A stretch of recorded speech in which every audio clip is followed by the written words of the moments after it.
लालची बकरी और चतुर खरगोश। बहुत समय पहले की बात है। एक घने जंगल में कई जानवर मिलजुल कर रहते थे। वहाँ हिरण, खरगोश, हाथी, बंदर और पक्षी सभी मिलकर प्रेम और भाईचारे से जीवन बिताते थे। लेकिन जंगल में एक समस्या थी। एक लालची बकरी जिसका नाम लाली था।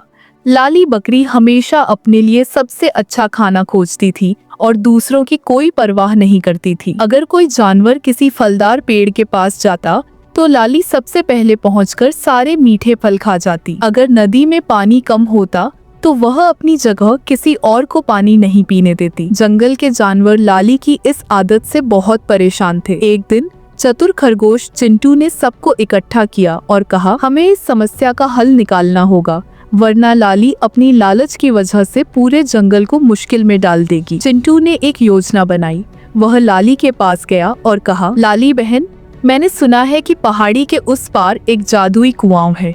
अगर कोई उसमें अपना चेहरा देखे और 3 बार मैं सबसे ताकतवर हूँ कहे तो वह जंगल का राजा बन सकता है। लाली को यह सुनकर बहुत खुशी हुई। उसने सोचा, अगर मैं जंगल की रानी बन गई तो हर कोई मेरी सेवा करेगा। लाली तुरंत पहाड़ी के उस पार पहुंची जहां एक गहरा कुआं था। उसने जैसे ही अंदर झांका, उसे अपना प्रतिबिंब पानी में दिखा।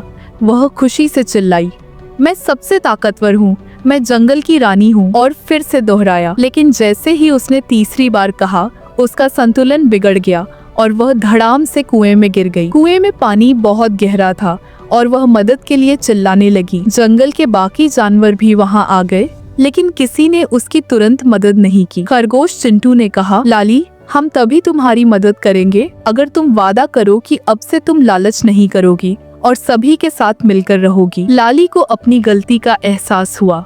उसने रोते हुए कहा, मुझे माफ कर दो, मैं अब से हमेशा दूसरों के बारे में सोचूंगी और जंगल के नियमों का पालन करूंगी। जंगल के जानवरों ने मिलकर लाली को कुएं से बाहर निकाला। उसने सबका धन्यवाद किया और अपने लालच को हमेशा के लिए छोड़ दिया। अब वह सबसे मिलकर खाना खाती और जरूरतमंदों की मदद भी करती थी। इस तरह पूरे जंगल में फिर से शांति और खुशी लौट आई। यह कहानी हमें सिखाती है कि मिलकर रहने से ही समाज या जंगल में शांति और खुशहाली बनी रहती है। ऐसी ही सस्पेंस, मोटिवेशन और मजेदार कहानी देखने के लिए हमारे चैनल को सब्सक्राइब जरूर करें। धन्यवाद।